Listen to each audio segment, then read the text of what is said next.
জীবনে মানুষকে অনেক অনেক বাজে পরিস্থিতির সম্মুখীন হতে হয়। কিছু কিছু পরিস্থিতি তো এমন হয়ে থাকে যে সময় না থাকে পেছনো যায়, আর না এগিয়ে এসে সামনে থেকে সমস্যাটাকে সমাধান করার চেষ্টা করা যায়। এমন সমস্যা মানুষের সামনে হয়তো রোজ আসে না, কিন্তু যেদিন আসে সেদিন মনে হয় যে জীবনের সবচেয়ে কঠিন আর বাজে পরিস্থিতি বোধ হয় সেটাই। তেমনি এক কঠিন পরিস্থিতির মুখে এই মুহূর্তে দাঁড়িয়ে আছে আমি। কি করব, কোথায় যাব, কি করলে সমাধান পাওয়া যাবে সেটা কিছুই ভেবে পাচ্ছি না। সামনে এগোতেও পারছি না, আবার না পিছিয়ে যেতে পারছি। ঈশানের বলা কথাগুলো হয়তো আপনারা অনেকেই বুঝতে পারেননি, আর না বোঝারই কথা, কারণ যে একটা পরিস্থিতিতে ছেলেটা পড়েছে তাতে এই মুহূর্তে ওর কথাগুলো বুঝতে না পারারই কথা। আর সবচেয়ে বড় বিষয় তো এটাই, একজনকে বিয়ে করে তার সাথে সুখে শান্তিতে সংসার করা অবস্থায় যদি আরেকজনকে বিয়ে করতে বলা হয়, তাহলে প্রথমজনকে ভালোবাসার পর দ্বিতীয়জনকে বউ হিসেবে মানাই যে কোনো পুরুষের কাছে অনেক বেশি কষ্টসাধ্য। আর সেটা যদি হয় যাকে ভালোবাসেন সেই মেয়েটাই নিজে থেকে বলে যে দ্বিতীয়বার কাউকে বিয়ে করতে, আবার তার উপর যদি সেই মেয়েটা হয় প্রেগনেন্ট, অন্তঃসত্ত্বায় স্ত্রীকে রেখে নতুন করে আরেকজনকে বিয়ে করতে বলাটা, বিয়ে করতে যাওয়াটা, কিংবা যে বউ এই কথা বলছে সে কথাটা কতটা কষ্ট নিয়ে সেটা বলছে, সেটাও বোধহয় একটা ভাবার বিষয়। কিন্তু ঈশান এই মুহূর্তে আছে একটা দোটানার মধ্যে, কারণ চাচাতো বোনের সিনিয়র বান্ধবীর সাথে গত 1.5 বছর আগেই যার সাথে বিয়ে হয়েছিল, যাকে ভালোবেসে আপন করে নিয়েছিল, আগলে নিয়েছিল খুব যত্ন সহকারে, কারণ মেয়েটা ছিল এতিম, আর ওদেরই বাসাতে ঠাঁই হয়েছিল মেয়েটার। বাবা মা মারা যাওয়ার পর থেকেই পুরো পরিবার ঈশানের বর্তমান স্ত্রী তানহার দেখভাল করার দায়িত্ব নিয়েছিল।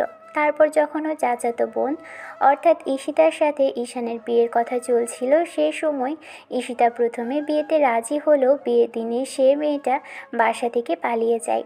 আর তার মূল কোনো কারণ খুঁজে পাওয়া যায়নি। মেয়েটা নাকি চেয়েছিল তানহাকে একটা স্থায়ী ঠিকানা দিতে, তাই ঈশানের সাথে এই বিয়েটা যেন হয় সেজন্যই বাসা থেকে পালিয়ে গিয়েছিল।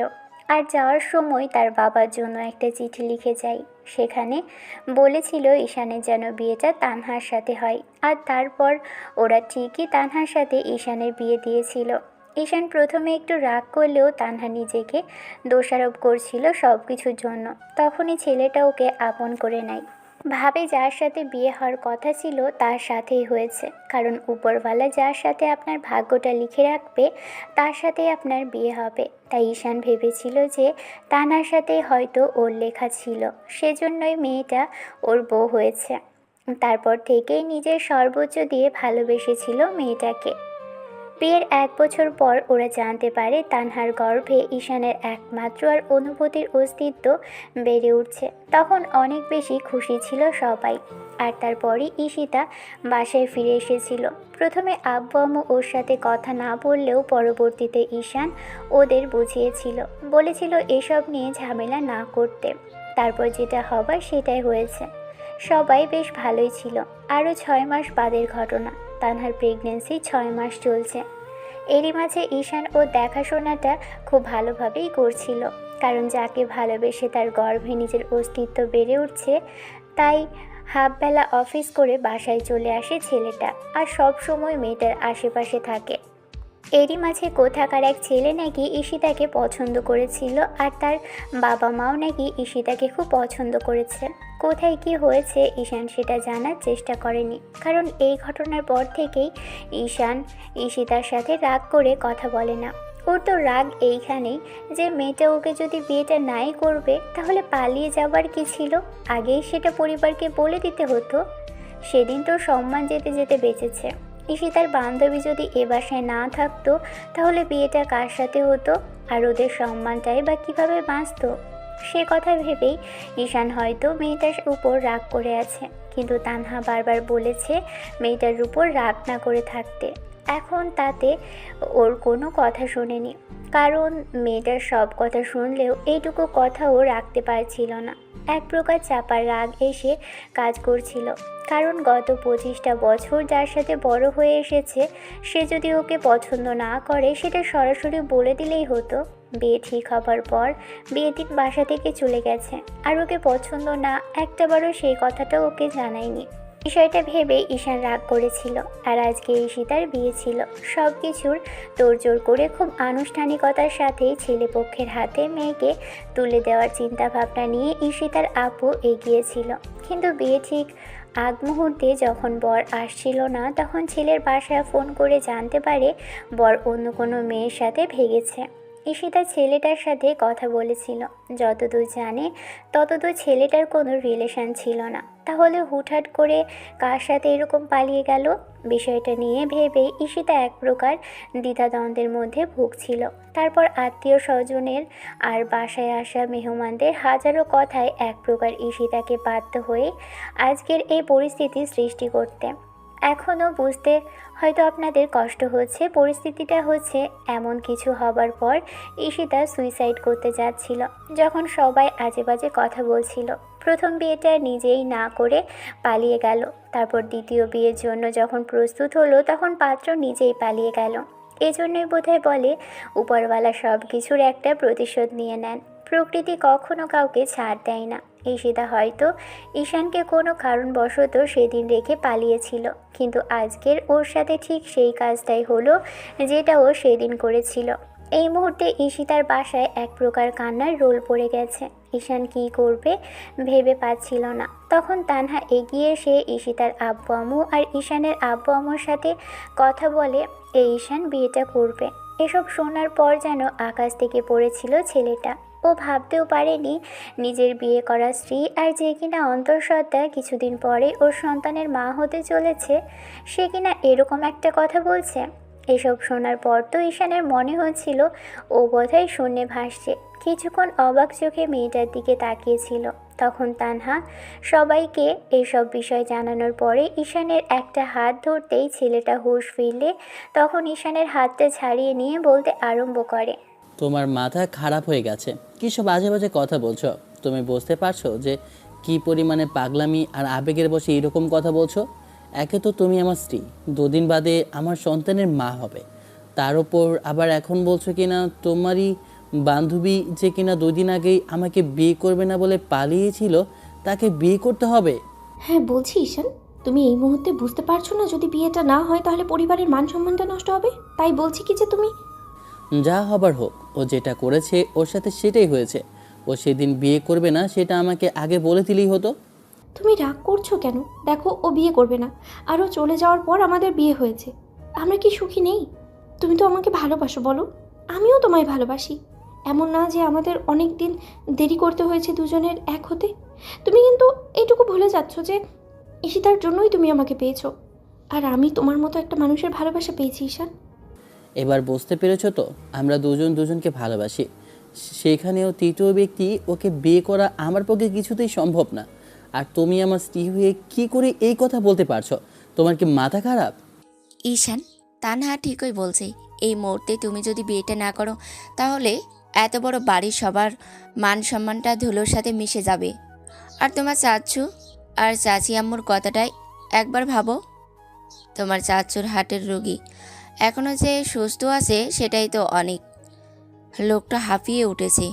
আর সেদিন তো তানহার সাথে তোমার বিয়েটা উনি নিজে দাঁড়িয়ে থেকে দিল, শুধু মেয়ের কাজের জন্য তোমার হাতে পায়ে ধরেনি। তাই বলছি কি, তুমি অন্তত তো এই মুহূর্তে লোকটার সম্মানের কথাটা একটু ভাবো। আর ঈশিতা তো সেদিন পালিয়ে গিয়ে তোমাদের এরকম কোনো অসম্মানের হাতে ফেলেনি, উল্টো নিজের বান্ধবীর কথা বলেছিল। আর তারপর বিয়ে হবার পর কি তোমরা সুখে ছিলে না? ভালোই তো আছো তোমরা। আম্মু, তুমি বুঝতে পারছো না ওকে আমি কি করে বিয়ে করব? একজনকে ভালোবাসি, তার সাথেই ভালো আছি, তাহলে আরেকজনকে কি করে? কেন ওকে ভালো রাখতে পারবে না? এমন কোনো অসুবিধা তোমার তো হওয়ার কথা না। আমার চাহিদাটা অনেক ছোট ঈশান। তাছাড়া তুমি আমাকে যেটুকু ভালোবাসো তার থেকে একটু সামান্য পরিমাণ ভালোবাসা ঈশিতাকে দিলেও তো ভালো থাকবে। দেখো, বাড়ির মেয়ে বাড়িতেই থাকবে, আমরা সবাই একসাথে অনেক বেশি ভালো থাকবো। তুমি যা ইচ্ছে সেটাই বলতে পারো, কিন্তু আমার পক্ষে এসব মানা সম্ভব না তানহা। এসব কথা এখানে বলছো ভালো কথা, চাচু চাচি আম্মু যদি এইসব শুনতে পারে তাহলে কষ্ট পাবে। আর ইশতা শুনতে পারলে ও নিজেকে শেষ করে দিবে। তুমি তো দেখেছো একটু আগেই মেয়েটার সুইসাইড করতে যাচ্ছিল। নিজের করা ভুলের জন্য এখন পস্তাতে হচ্ছে। তুমি যদি এরকম জেদ ধরে থাকো তাহলে কিন্তু ও নিজের কোনো একটা ক্ষতি করে দিবে। তাই দয়া করে এসব কথা বলো না, আর অতিরিক্ত জেদ করো না শোনা। প্লিজ আমার কথাটা শোনো। দেখো আমি তো চলে যাচ্ছি না, আর তাছাড়া তুমি আমাদের বাচ্চার কথা বলছো, আমাদের বাচ্চা তো থাকবেই শোনা।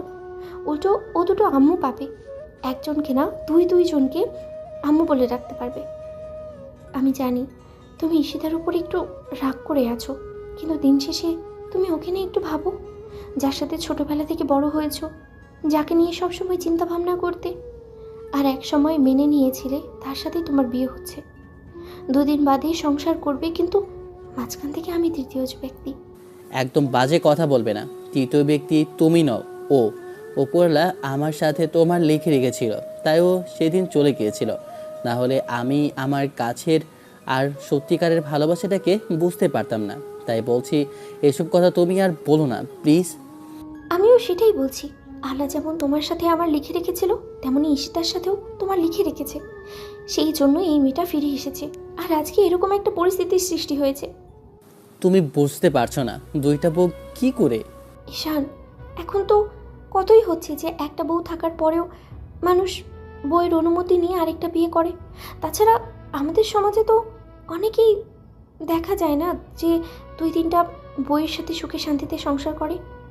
তাতেও কি সমস্যা হয়? খামাখা এসব নিয়ে জেদ করো না শোনা। আমি বলছি না ওকে সর্বোচ্চ দিয়ে ভালোবাসতে হবে, তুমি শুধু ওকে দায়িত্ব ভেবে সংসার করে গেলেই দেখবে ও নিজের ভালোবাসা নিয়ে তোমাকে আপন করে নেবে। তুমিও তখন দায়িত্বের কথা চিন্তা করেই ওর থেকে দূরে সরে থাকতে পারবে না। এখন রাগের মাথায় এসব কথা বলো না। ও অনেক আবেগী একটা মেয়ে, শেষে আবেগের বশে কিছু একটা করে বসলে ও নিজেরও কষ্ট পাবে, আর তুমিও এটা ভেবে কষ্ট পাবে যে তুমি পারতে ওকে বাঁচাতে, কিন্তু সেটা করনি। ঈশান চুপ করে আছে। এবার আম্মু হাত ধরে রিকোয়েস্ট করতে লাগলো। আব্বু এসে কিছুক্ষণ ওকে বোঝালো। এরই মাঝে চাচি আম্মু এসে কান্না করে দিয়ে পায়ের কাছে বসে পড়তে গেলে ঈশান চাচি আম্মুকে জড়িয়ে ধরে বলতে লাগলো, তোমরা আমাকে উভয় সংকটে ফেলে দিলে চাচি আম্মু। একটা বউ থাকার পরেও আরেকটা বউ আমি কি করে সামলাবো সেটাই বুঝতে পারছি না। আজ বাদে কাল যদি তোমার মেয়ের কাছে মনে হয় যে আমার সাথে থাকতে পারবে না, আমি তাকে ভালোবাসি না, কিংবা আমি আমার অন্তঃসত্ত্বা স্ত্রী তানহাকে ওর থেকে বেশি ভালোবাসি, তখন এইসব নিয়ে কথা উঠলে কিন্তু সম্পর্কটা ভেঙে যাবে। তার উপর যদি এইসব ডিভোর্স হয়, তোমাদের সাথে আমাদের সম্পর্কটা অনেকখানি নষ্টের মতো হয়ে যাবে। তাই আমি চাইছি না এরকম কিছু করতে। আচ্ছা ঠিক আছে, আমি আমার কোনো বন্ধুকে কল করছি, দেখো ওরা চলে আসবে, তারপর আমি ওদের পরিবারের সাথে। ঈশান, আমি অন্য কারো কথা বলছি না। তোর কথা যেহেতু উঠেছে, অন্তত তুই আমাদের এই বিপদ থেকে রক্ষা করতে পারিস। আর কোনো কথা শুনতে চাই না আব্বু। যদি সারা জীবনে আমি একটু তোর কাছে ভালোবাসার মানুষ কিংবা চাচি আম্মু হিসেবে তোকে ভালোবেসে থাকি, আজকে তুই সেটা ভেবে হলেও আমার মেয়েটাকে এই মুহূর্তে বিয়ে করে নে। ওর অবস্থা তুই দেখতে পাচ্ছিস। আর কিছুক্ষণ বাদে যদি আমরা ওর খবরটা নিতে আসতাম, তাহলে হয়তো মেয়েটা শেষ হয়ে যেত। একমাত্র মেয়ের এরকম একটা অবস্থা আমি কি করে দেখব? তার থেকে তুই বিয়ে করে নিলে ও আমাদের কাছেই থাকবে ঈশান। ঈশান চুপ করে আছে। তানহা এবার কান্না করে ফেললো। ঈশানের কাছে দুহাত জোর করে বলতে লাগলো, যার জন্য আমি তোমাকে পেয়েছি, তার জীবন বাঁচানোর জন্য হলেও আজকে তুমি বিয়েটা করবে। যদি না করো, আমি জীবনের সবচেয়ে বড় কষ্টটা তোমার কাছ থেকে পাবো ঈশান। আপু আম্মু মারা যাওয়ার পর যেটুকু কষ্ট পেয়েছি, তার থেকে বড় কষ্টটা আজকে পাবো। তুমি কি চাও যে আমি আমি তোমাকে ভালোবাসা অবস্থায় তোমার দায়িত্ব কর্তব্য আর তোমার ভালোবাসার মানুষটা হওয়ার অবস্থায় এরকম কিছু হোক? তাহলে তাহলে সেটা তুমি আমাকে সরাসরি বলো। এবার ঈশিতার আম্মু ওকে হাত জোর করতে গেলে ঈশান চাচি আম্মুর হাত ধরে থামিয়ে দিল। তারপর তানহাকে কাছে টেনে এনে ওকে এক হাতে বুকের সাথে জড়িয়ে ধরে কপালে একটা চুমু দিল, আর এক হাতে মুখের পাশে হাত রেখে বলতে লাগলো, বেশ, যেহেতু তোমার সতীনের সংসার করার এত ইচ্ছা, তাহলে আমি আর কিছু বলতে চাইছি না। তবে আজকের পর কিন্তু তুমি এসব নিয়ে কখনো কথা বলতে পারবে না। আমি তোমার থেকে ওকে বেশি ভালোবাসি এসব নিয়ে যদি তোমাদের মাঝে কথা কাটাকাটি হয় তাহলে আমি তোমাদের থেকে অনেক দূরে সরে যাব। তখন চাইলেও আর এসব কিছু তোমরা ঠিক করতে পারবে না, বলে রাখলাম। কিছু হবে না ঈশান, আমরা মিলেমিশে একসাথে থাকবো। আমাদের বেবি বেবি তো একটা আম্মু পাবে, দেখো। এবার ঈশান তানহাকে ছেড়ে দিল। তারপর চাচি আম্মুর হাত ধরে টানতে টানতে তাকে ঈশিতার রুমে আসলো। মেয়েটা বেডে বসে বারবার হাতের উল্টো পিঠ দিয়ে চোখ মুছছে। এতক্ষণে হয়তো সব কিছু জানাজানি হয়ে গেছে। ঈশানের সাথে ওর বিয়ে হবার কথা চলছে। ঈশান এসে মেয়েটার সামনে কিছুক্ষণ দাঁড়িয়ে রইল।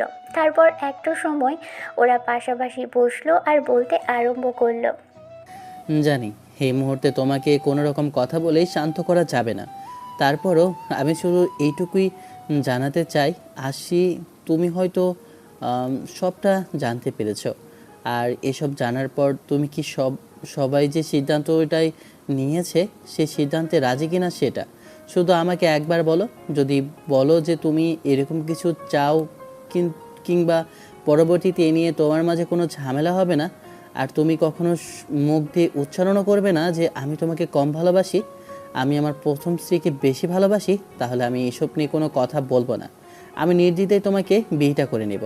কিন্তু এখনও তোমাকে আমি ভাবার সময় দিচ্ছি। ভেবে দেখো, প্রথম স্ত্রীকে কিন্তু মানুষ বেশি ভালোবাসে। তার অনুমতি নিয়েই আমি তোমাকে বিয়ে করতে রাজি হয়েছি। তারপরও সেদিন তুমি যা করেছো সেসবের কথা আমি ভুলতে চাইছি না। তুমি তো আমার কথা ভেবে দেখো, আমি ওকে ঠিক যতটুকু ভালোবাসি তোমাকে ততটুকু ভালোবাসা আমার পক্ষে সম্ভব না। অবশ্য তুমি বিয়েতে রাজি কিনা আমি সেটুকুও জানি না। সবচেয়ে বড় কথা কি জানো তো, তুমি হয়তো ভাবতে পারো যে এখন বিয়েটা করে নিলে পরবর্তীতে আমার থেকে ডিভোর্স নিয়ে নেবে। এরকম কিছু যদি হয় তাহলে আমি তোমার কাছে নিজেই হাত জোড় করে বলছি, আমি এরকম কিছুর জন্য নিজেই রাজি নই। কারণ আমি বিয়ে করার ডিভোর্স নেওয়া এসবের মধ্যে জড়াতে চাই না। তোমার যদি বিয়েটা করার হয়, আমি ভালোবাসি আর না বাসি আমার সাথেই থেকে যেতে হবে। আর যদি চিন্তা করো যে বিয়ের পর যদি দেখো তোমার ভালোবাসায় কম পড়েছে, তাহলে হয়তো তুমি সেটা মানতে পারবে না, তখন আমার থেকে ডিভোর্স চাইবে। এরকম কিছু হলে সেটা তোমার আব্বু আম্মুকে নিজে থেকে বলে দাও। আমি আর সামনের দিকে এগোবো না। আম্মু আব্বু আর অনেকে এসে রুমের সামনে দাঁড়ালো। তানহা এসে রুমের এক সাইডে দাঁড়াতেই ঈশান একবার ওর দিকে তাকিয়ে তারপর ঈশিতার দিকে ফিরল। মেয়েটা চোখ জোড়া মুছে নিল, তারপর ওর দিকে এগিয়ে সেই হুটাটি ঈশানের গলাটা জড়িয়ে ধরে ফুপিয়ে উঠতে লাগলো। ঈশান উপায় না পেয়ে তখন শুধু ওর মাথার উপর হাত রেখে বলল, তোমার সিদ্ধান্ত কি সেটা সরাসরি বলো। এরকম আবেগ দেখিয়ে এই মুহূর্তে কোনো কাজ হবে না। আবেগ দেখিয়ে তো নিজেই এরকম একটা বাজে কাজ করতে যাচ্ছিস। মৃত্যুটাই কি সব কিছুর সমাধান? তাহলে সেদিন তো আমিও মরে যেতে পারতাম, যেদিন তুমি আমাকে ছেড়ে চলে গিয়েছিলে। তবে যাই হোক, আমি এত কিছুর পরও শুধু রাজি হচ্ছি চাচি আম্মু আর চাচ্চুর কথা ভেবে, যারা আমাকে সন্তানের মতো করে ভালোবেসেছে। তাই আমি চাইছি না ওদের সম্মানটা নষ্ট হোক। আমি কোনো কিছুতেই আর দ্বিমত পোষণ করছি না। ঈশান, তুই শুধু আমাকে তোর পায়ের কাছে একটু জায়গা দিস, আমি সারা জীবন তোর কাছে কৃতজ্ঞ থাকবো। ঠিক তো? পরবর্তীতে তোমার মনে হবে না তো যে আমি তোমাকে কম ভালোবাসি কিংবা সতীনের সংসার করছো তুমি? দিনভর তোমাদের দুজনের মাঝে ঝামেলা হবে না তো? আর দেখো, তানহা কিন্তু অন্তঃসত্ত্বা, 6 মাসের অন্তঃসত্ত্বা একটা মেয়ে। তার স্বামীকে বলছে অন্য কাকে দ্বিতীয় বিয়ে করতে, তাও আবার এমন একটা মেয়েকে বিয়ে করতে বলছে যে মেয়েটা তাকে এই বাড়িতে এনেছিল। কৃতজ্ঞতা স্বরূপ হলেও সে তোমাকে বিয়ে করার কথা বলছে, কারণ ওকে তুমি এ বাড়িতে যে জায়গাটা দিয়েছিলে ও সেই জায়গাটা বজায় রেখে তোমার প্রতি কৃতজ্ঞতা আর বন্ধুত্বের হাত বাড়িয়ে দিয়ে আজকে এই সিদ্ধান্তটা আমাকে নিতে বলেছে। আমি ওর কোনো কথাই ফেলতে পারি না, কারণ সবচেয়ে বেশি ভালো আমি ওকে বাসি। বিয়ের পর থেকে ও আমাকে যতটুকু বুঝতে পেরেছে, আমার মনে হয় না অন্য কোনো মেয়ের সাথে বিয়ে হলে সে আমাকে ঠিক ততটুকু বুঝতে পারত। আমি ওর ভালোবাসা পেয়ে আর ওকে যতটুকু বুঝতে পেরেছি, ও আমার কথার অবাধ্য কখনো হয়নি। আমি যেটা বলেছি ও সেটাই করেছে। কিন্তু তোমার পক্ষে যে এগুলো সম্ভব না সেটা আমি জানি। তারপরেও আমি চাইবো তুমি কোনো ঝামেলা যেন না করো এইসব নিয়ে। ঈশিতার আব্বু আম্মু কিছুক্ষণ কথা বলল। এরই মাঝে ঈশানের বন্ধুরা এসে বলতে লাগলো, তাহলে সবকিছু যখন ঠিকঠাক হয়ে গেল, তাহলে আমরা কি কাজীকে বিয়ের কাজটা শুরু করতে বলবো? ঈশান ঈশিতাকে ছাড়িয়ে নিল। তারপর বন্ধুদের সাথে এসে কোনো রকমে সে পাঞ্জাবিটা পরা ছিল সেভাবেই এসে স্টেজে বসলো। কিছুক্ষণ বাদে ঈশিতাকে আনা হলে কাজী এসে ওদের বিয়ের সব কার্যক্রম শুরু করলো। ঈশান বিয়ের সারাক্ষণ জুড়ে শুধুই তানহার কথা ভেবেছে। একটা মেয়ে ঠিক কতটুকু স্যাক্রিফাইস করতে পারলে নিজের স্বামীকে অন্য কারোর সাথে ভাগ করে নিতে চায়, নিজের স্বামীকে বলতে পারে অন্য কাউকে বিয়ে করতে। ঈশান ভাবতেও পারেনি যে ঈশিতাও এরকম কিছু বলবে কিংবা এই মেয়ের দ্বারা এরকম কিছু হতে পারে। এমন না যে ঈশান আর তানহার মাঝে কোনো প্রেম ভালোবাসার সম্পর্ক নেই, দুজন দুজনকে পাগলের মতো ভালোবাসে। এক মুহূর্ত কেউ কাউকে ছাড়া থাকতে পারে না। আর সেই মেয়েটাই কিনা নিজের স্বামীকে বলেছে তার বান্ধবীকে বিয়ে করতে। অবশ্যই এই কারণটা ঈশান বলেই দিয়েছে। যাই হোক, যখন বিয়েটা হচ্ছিল তখন ঈশানের বারবার মনে হচ্ছিল নিজের স্ত্রীর জায়গাটা আজকে ভাগ হয়ে যাচ্ছে, অন্য কেউ এই জায়গাটা নিতে আরম্ভ করবে, কিংবা এইখানে এই বুকে অন্য কেউ জায়গা খুঁজে নেওয়ার চেষ্টা করবে। কথাগুলো ভাবতেই ঈশানের মাথাটা পুরো খারাপ হয়ে যাচ্ছে। কি থেকে কি করবে কিংবা কি করা দরকার এই মুহূর্তে কিছুই ভেবে পাচ্ছে না। তারপরও কাজী যা বলল ছেলেটাও বাচ্চাদের মতো করে সবটাই করে নিল। কিছুক্ষণ বাদেই বিয়েটা শেষ হয়ে গেল, ঈশান উঠে গেল। তখন সবাই বুঝতে পারল ঈশান এই বিয়েতে খুব বেশি একটা রাজি ছিল না, তবে বউয়ের কথা রাখতে গিয়ে এরকম একটা কাজ করতে হয়েছে। ছেলেটা ওয়াশরুমে গিয়ে কিছুক্ষণ যাবৎ বসে রইল, তারপর চোখে মুখে পানি দিয়ে বেরিয়ে আসলো। রুমে এসে ঈশান দরজা বন্ধ করে বসে রইল। তানহা তৎক্ষণাৎ রুমের সামনে এসে কিছুক্ষণ ধরে ওকে ডাকাডাকি করলো। ঈশান দরজা খুলে দিল। মেয়েটা ভিতরে আসতেই ঈশান ওকে জড়িয়ে ধরে ফুপিয়ে কেঁদে উঠল। ছেলেটার এরকম কর্মকাণ্ডে তানহা ওকে বুকের সাথে জড়িয়ে ধরল। এই পাগল, খাচ্ছ কেন? মানুষ দুটো বিয়ে করে কি করে না? খামোখা এসব বিষয় নিয়ে টেনশন করছো। দেখো, আমরা মিলেমিশে একসাথে থাকবো, কোনো সমস্যা হবে না। তুমি যেটা ভাবছো তেমন কিচ্ছু হবে না। আমার ভালোবাসাটা ভাগ হবে না। আমি জানি তো ঈশান আমাকে ঠিক কতটুকু ভালোবাসে। আজকে থেকে তুমি যে কাজটা করলে, তারপরেও কি তুমি আমাকে নিজে একান্ত ব্যক্তিগত বলতে পারবে? আমি শুধু তোমারই। সেটা হয়তো বলতে পারবো না, কিন্তু আমি জানি ঈশান আমাকে ঠিক যতটুকু ভালোবাসে তার 1%ও আমার বান্ধবীকে ভালোবাসতে পারবে না। কেন করলে এইরকম একটা কাজ? আজকের পর তুমি বুঝতে পারছো যে ঈশিতার সাথে তোমার এইসব বিষয় নিয়ে ঝামেলা হবে? তুমি যতই মুখে বলো, তারপরেও তুমি ওর সম্পর্কে জানো না। আর ও যতটুকু রাগী ততটুকু জেদি, ওর জেদটা সবসময় বজায় রাখে। ও যদি জানতে পারে আমি তোমাকে ওর থেকে বেশি ভালোবাসি, কিংবা তোমার কথাতে ওকে শুধু দয়া করে বিয়েটা করেছি, তখন ও ঠিক কী পরিমাণে পাগলামি করবে তুমি একটাবার ভাবতে পেরেছো? এমন কিচ্ছু হবে না। তুমি দেখো, বিয়েটা করেছো, ওকে একটু মেনে নেওয়ার চেষ্টা করো। ওর সাথে কোনো প্রকার সিন ক্রিয়েট করো না। শান, তুমি হয়তো রাগ করে আছো, কিন্তু এটুকু ভুলে যেও না যে ওর জন্যই কিন্তু আমরা এক হতে পেরেছিলাম। সেদিন যদি ঈশিতা বাসা ছেড়ে না যেত, তাহলে আমরা কখনোই এক হতে পারতাম না। আর এইসব বিষয় নিয়ে যদি তুমি ঝামেলা করো, তাহলে জানবে আমি কষ্ট পেয়েছি। তুমি যদি ওর সাথে কোনো রকমের মিসবিহেভ করো, তাহলে আমি খুব বেশি কষ্ট পাবো। এইটুকু তুমি ভেবে নিও। তারপরও যা ইচ্ছে তাই ওকে বলতে পারো। আমি ওর সাথে কোনো ঝামেলা করব না, কিন্তু ওকে আমার পক্ষে মানিয়ে নেওয়া সম্ভব না। তুমি এইটুকু বুঝতে পারছো যে আমি তোমাকে ভালোবাসার পর ওকে সেই জায়গাটা কখনোই দিতে পারবো না? ঠিক আছে, দিতে হবে না। আমাকে যেরকম আগের মতো ভালোবাসতে এখনও বাসবে। দেখবে ওই উল্টো আরও বান্ধবীর সেবা করতে লেগে পড়বে, কারণ ওর নিজেও আম্মু হবে। আমার বেবিটা তো শুধু আর আমার একার না, দ্বিতীয় আম্মু তো পাবে, তাই না বলো? তানহা হাজারটা কথা বলে বোঝানোর চেষ্টা করলেও ঈশানকে বোঝানো গেল না। শেষে আম্মু এসে কিছুক্ষণ ছেলের মাথায় হাত বুলিয়ে দিল। ছেলেটা বাচ্চাদের মতো আম্মুর কোলে মাথা রেখে শুয়ে রইল। তারপর রাতে খাওয়া দাওয়ার সময় হলে ঈশান তানহাকে নিয়ে খাবার টেবিলে বসালো আর নিজ হাতে খাইয়ে দিতে লাগলো। এরই মাঝে খেয়াল করলো ঈশিতা চুপচাপ বসে আছে। ঈশান একবার ওর দিকে তাকিয়ে তানহাকে খাওয়ানো শেষ করলে তখন মেয়েটা ঈশিতাকে বলতে লাগলো, মন খারাপ করিস না বান্ধবী, আজকের পর থেকে ঈশান তোকেও খাইয়ে দিবি, দেখিস। ঈশান এবার উঠে যেতে গেলে আম্মু এসে ওকে জোর করে বসালো। তারপর আম্মু ওকে খাবার বেড়ে দিয়ে বলতে আরম্ভ করলো, এত বড় একটা রাত না খেয়ে থাকতে হয় না আব্বু? আর যেটা হয়েছে সেটা আমাদের ভালোর জন্যই হয়েছে। তুমি খামাখা এসব নিয়ে জেদ করো না, আমি তোমাকে খাইয়ে দিচ্ছি। সে কি কথা? তুমি এত খাওনি? তুমি নিজে খাও, আমি ওকে খাইয়ে দিচ্ছি। আমার আব্বুটাকে আজকে আমি নিজে হাতে খাইয়ে দিব। এত বড় একটা কাজ করেছে, এটুকু তো ওর প্রাপ্যই। চাচি আম্মুর এমন দ্বারা কথা শুনে ঈশান কিছুক্ষণ অবাক চোখে তার দিকে তাকিয়ে রইল। ভদ্রমহিলা এসে এবার খাবার প্লেটটা নিয়ে ঈশানের পাশে বসে তারপর ওকে খাইয়ে দিতে আরম্ভ করলে ঈশানও বাচ্চাদের মতো চুপ করে খেয়ে নিল। ছেলেটা কোনো কথা বলছে না। অন্যদিকে ঈশিতা খাচ্ছিল না, তাই আম্মু এসে মেয়েটাকে খাইয়ে দিল। রাতে অনেকক্ষণ দুজনকে বোঝানো হলে শেষে তানহা এসে নিজ হাতে ঈশিতাকে বাসর ঘরে বসিয়ে দিয়ে গেছে আর ঈশানকে বলে গেছে বাসর ঘরে আসার জন্য। কিন্তু ঈশানকেই বা জোর করে এখানে পাঠাতে পারে?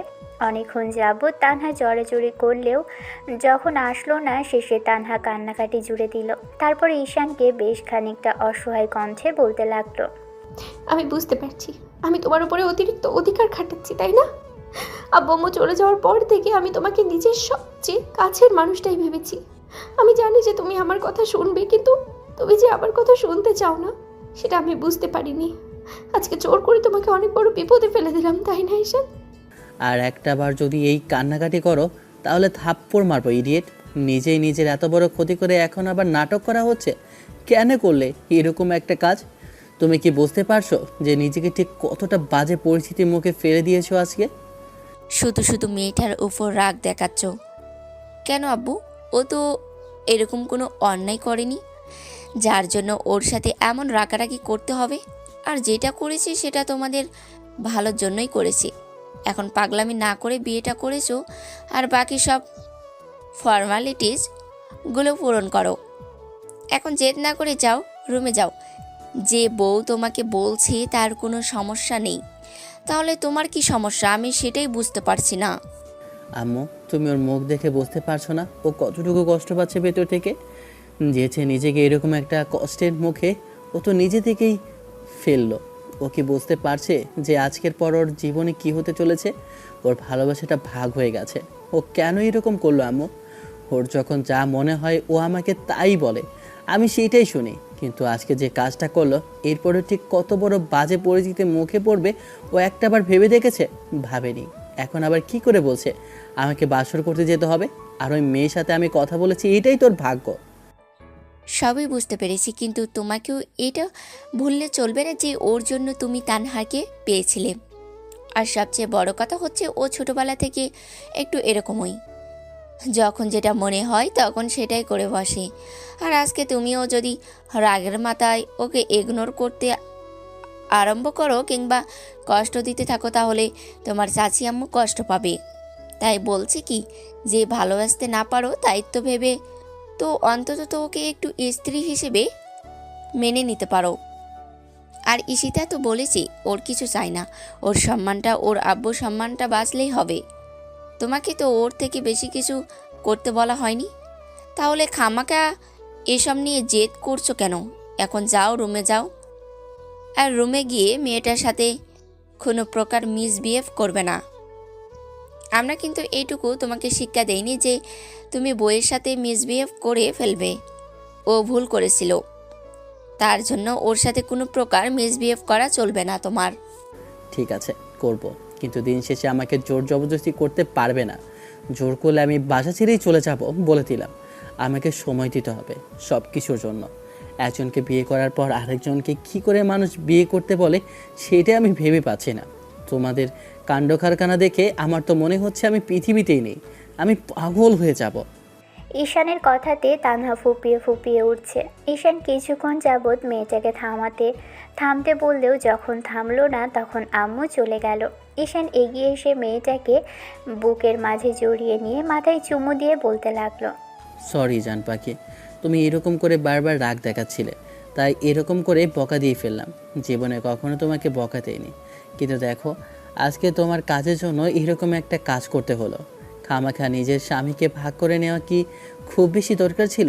আমি তো বলেছিলাম আমার কোনো বন্ধুকে বললেই ওর আপুকে বিয়ে করে নিতে বাধ্য হতো, কারণ আপু দেখতে এতটাও খারাপ নয় যে কাউকে বললে সে বিয়ে করবে না। শুধু শুধু জেদ করলে। এখন যখন বিয়ে করিয়েছো, এখন একটু সময় তো দিতে পারো। তা না করে আজকেই সব করতে হবে, এখনই সব করতে হবে, এরকম জেদ কেন করছো পাগলি?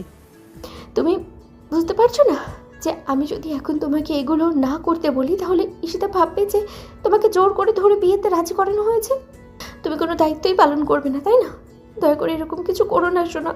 আমি তো তোমায় বলেছি তোমাকে সম্পূর্ণভাবে ওকে ভালোবাসতে হবে না, কিন্তু দায়িত্ব ভেবে হলেও ওকে একটু তোমার লাইফে এক কোণায় জায়গা দিতে পারো। আমরা সবাই মিলেমিশে দেখো একসাথে দিব্যি থাকতে পারবো, কোনো ঝামেলা হবে না ঈশান। ঈশান তানহাকে ছাড়িয়ে নিল, তারপর ওর কপালে চুমু খেয়ে ওর ঠোঁটে আলতো করে ঠোঁট জোড়া ছোঁয়াতেই তানহা খানিকটা কেঁপে উঠল। ঈশান ওর কপালের সাথে কপাল ঠেকিয়ে বলতে আরম্ভ করলো, তোমার পাগলামিতে যেমন বিয়েটা করলাম তেমনিভাবে তোমার কথাতেই রুমে যাচ্ছে, কিন্তু আজকের জন্যই। এরপর যদি জোর করো তাহলে সেটা তোমার জন্য খুব বেশি ভালো হবে না, বলে রাখলাম বউ। ঈশান তানহাকে বেডে শুইয়ে দিয়ে তারপর ড্রিম লাইটটা জ্বালিয়ে দিয়ে রুমের দরজা বন্ধ করে দিল। মেয়েটা একটা দীর্ঘ নিঃশ্বাস ফেলল, এটা ভেবে যে ছেলেটা শেষ পর্যন্ত যাচ্ছে, ওর কথাটা রেখেছে। তানহার এটাতে কোনো কষ্ট নেই যে স্বামী দ্বিতীয় বিয়ে করেছে, তবে দিন শেষে এটুকু ভেবেই তো ভালো লাগছে শেষ পর্যন্ত ছেলেটা ওর কথা শুনেছে। আসলে ঈশান মেয়েটার সব কথাই শুনবে, একটু কান্নাকাটি করলেই। তানহা সেটা খুব ভালো করেই জানতো, কারণ ছেলেটা ওর জন্য যে বড্ড বেশি পাগল। ওর ভালোবাসার জন্য যে কোনো কিছু যে কোনো সময় করে ফেলতে পারে, তাতে দ্বিতীয়বার ভাবতে হবে না। আর সবচেয়ে বড় কথা হচ্ছে ঈশান তানহাকে লাইফে পাওয়ার পর থেকে ছেলেটার মধ্যে একদম ম্যাচুরিটি এসে গেছে, সব কিছু নিজে থেকেই করতে শুরু করেছে। আবার জবে থেকে জানতে পেরেছে যে ও বাবা হতে যাচ্ছে, তবে থেকে একদম বাবার দায়িত্বটাও নিজ হাতে পালন করতে শুরু করেছে। তাই তো তানহা জানতো ঈশানকে বিয়ের কথা বললে প্রথমে বারণ করলেও পরবর্তীতে আব্বু আম্মুকে রাজি করিয়ে ফেলবে।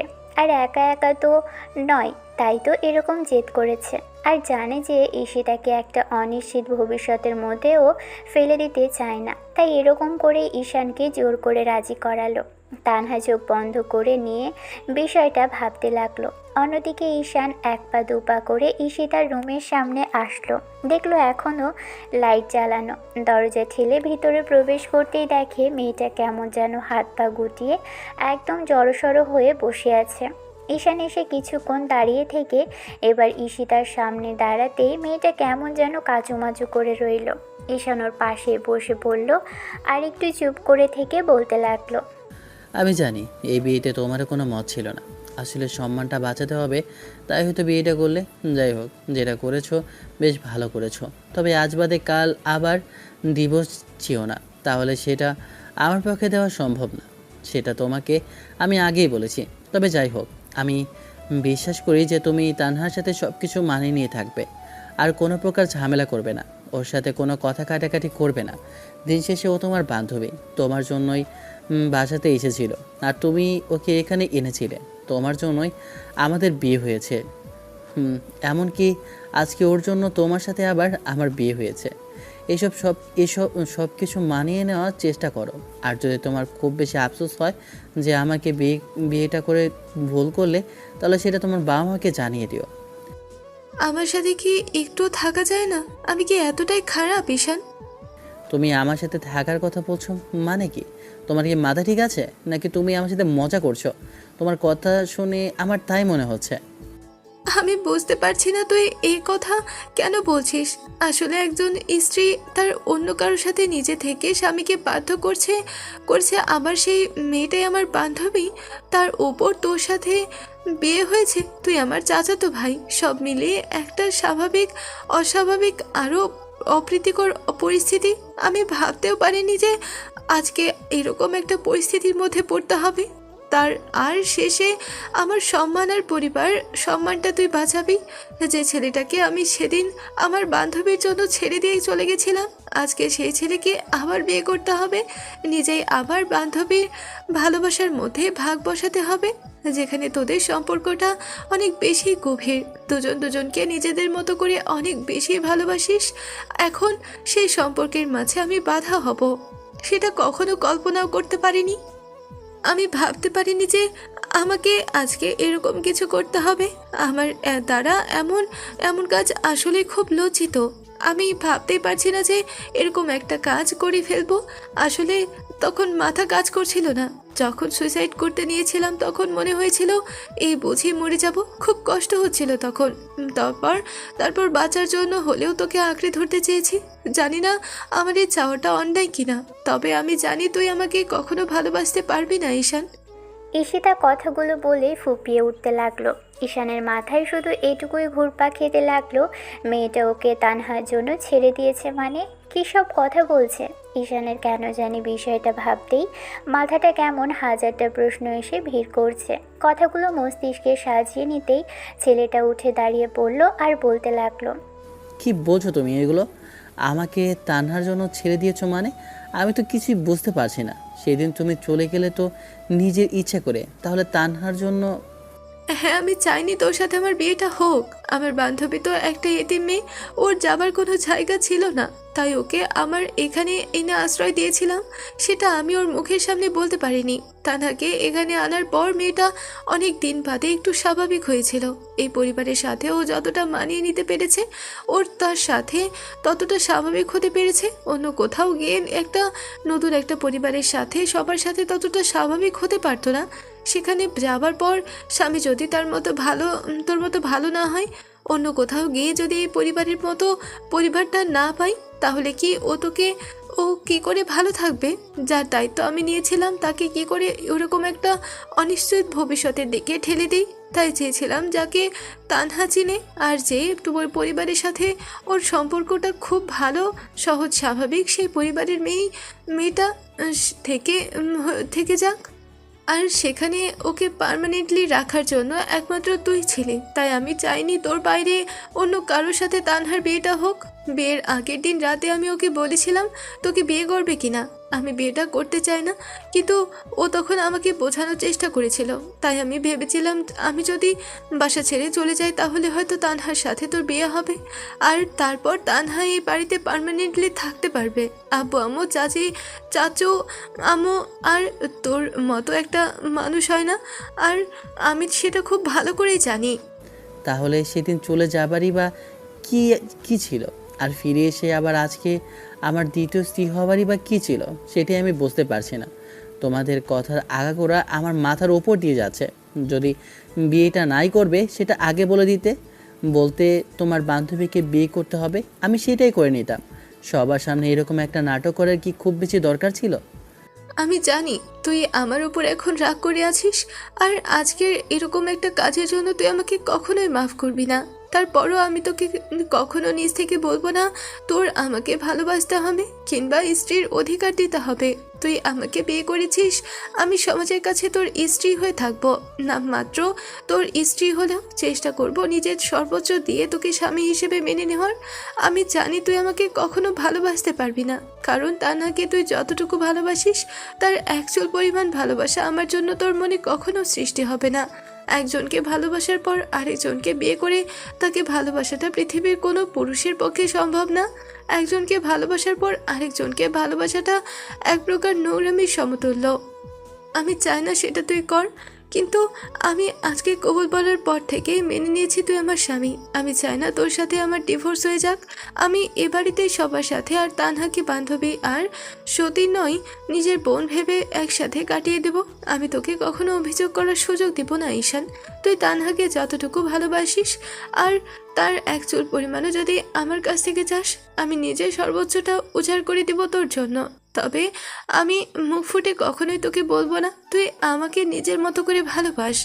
তবে তুই যখন চাইবি আমি সম্পূর্ণভাবে তোর সাথে ঘনিষ্ঠ হওয়ার জন্য প্রস্তুত আছি।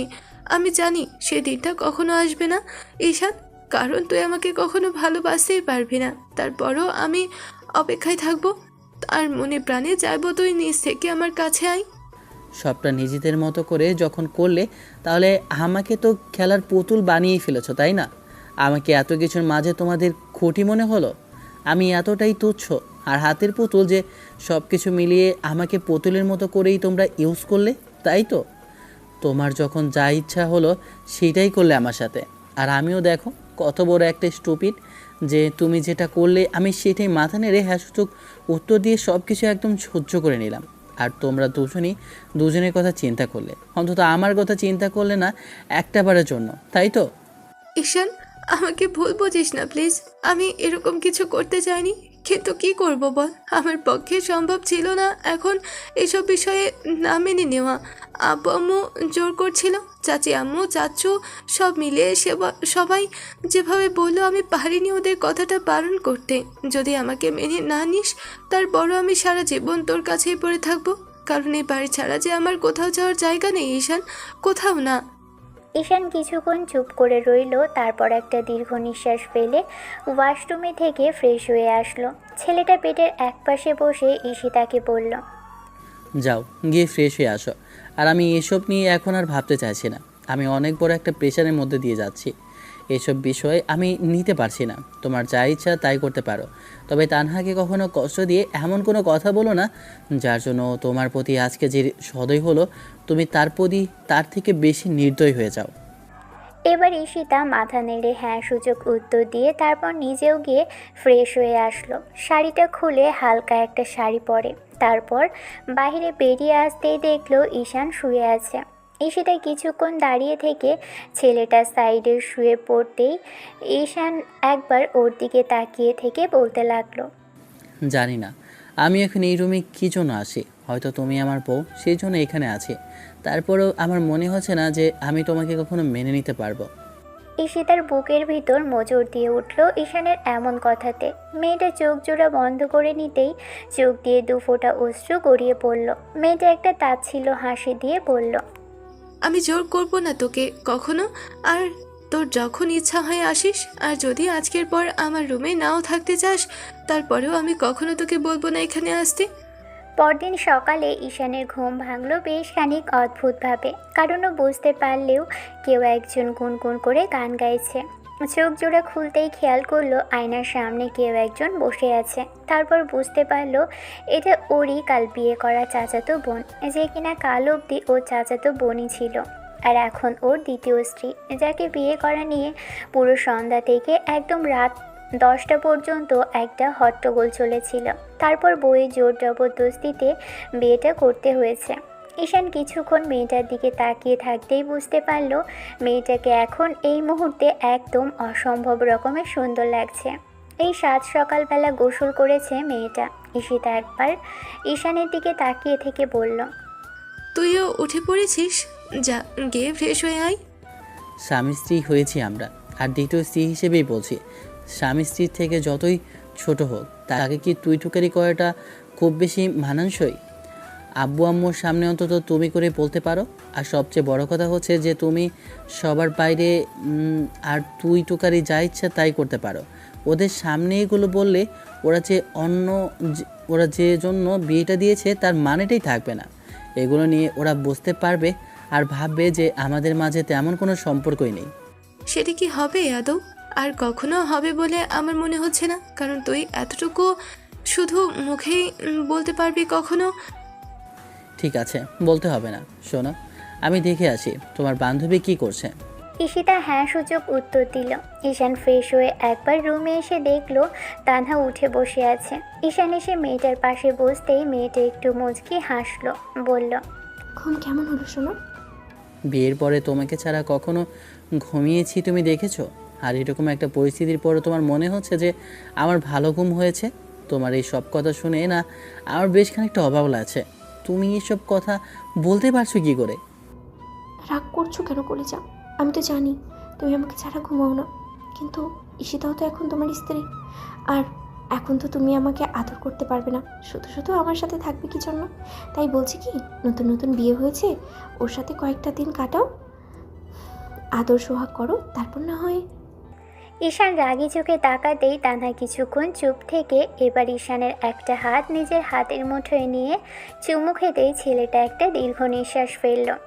আমি বলছি না আমার ভালোবাসাটা সম্পূর্ণভাবে ওকে দিয়ে দিতে, ওর সাথে যত সময় কাটাবে তত স্বাভাবিক হবে, তবে এইটুকু আমি জানি আমার জায়গাটা তুমি ওকে দিতে পারবে না, কিন্তু ওর তো কিছুটা অধিকার আছে, আর স্বামী হিসেবে তোমার কর্তব্য ওকে ভালোবাসা।